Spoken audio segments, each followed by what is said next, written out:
في ظل ارتفاع اسعار موبايلات الاندرويد في الفئة المتوسطة، فالناس بقت تتجه انها تشتري موبايلات من شركة ابل. يعني بدل ما ادفع 12000 جنيه في موبايل اندرويد، ممكن ادفع ال 12000 جنيه في ايفون مستعمل. ففي الوقت الحالي انت عندك موبايلات كتيرة جدا من ابل ممكن تشتريها اقل من 15000 جنيه، ومن الموبايلات دي ايفون 11.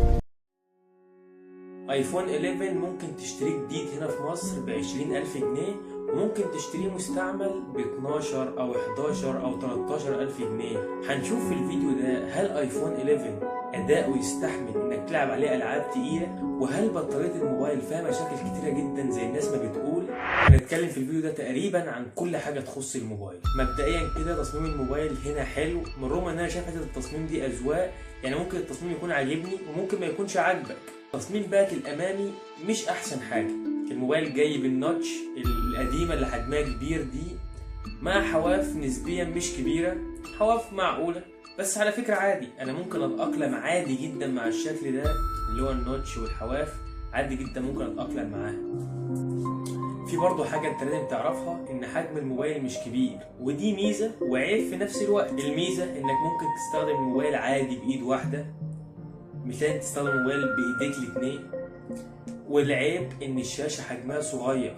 شاشه ايفون 11 من عيوبه لان الشاشه جايه من نوع IPS LCD مع ريفريش ريت 60 هرتز، والمواصفات دي على الورق مواصفات موبايل ب 2000 جنيه حرفيا. بس بعيدا عن الريفريش ريت ونوع الشاشه، شاشه الموبايل الوانها حلوه جدا. لو انت قارنتها مع موبايل فئه متوسطه شاشته اموليد مش هتحس بفرق كبير.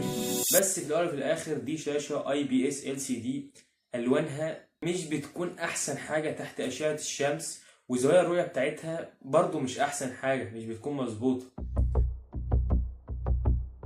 معالج الموبايل وهو ال A13 بايونيك، وده معالج قوي جدا جدا في 2023. المعالج ده حرفيا ممكن يديك اداء كويس لمده 5 سنين قدام. فاداء الموبايل بشكل عام جامد لان المعالج جامد، ومعاك سوفت وير شركه ابل اللي هو جامد برضو. وفي الالعاب الموبايل هتقدر تلعب عليه لعبه بابجي مثلا على HDR واكستريم. ايفون 11 جاي بكاميرتين وكاميرا سيلفي.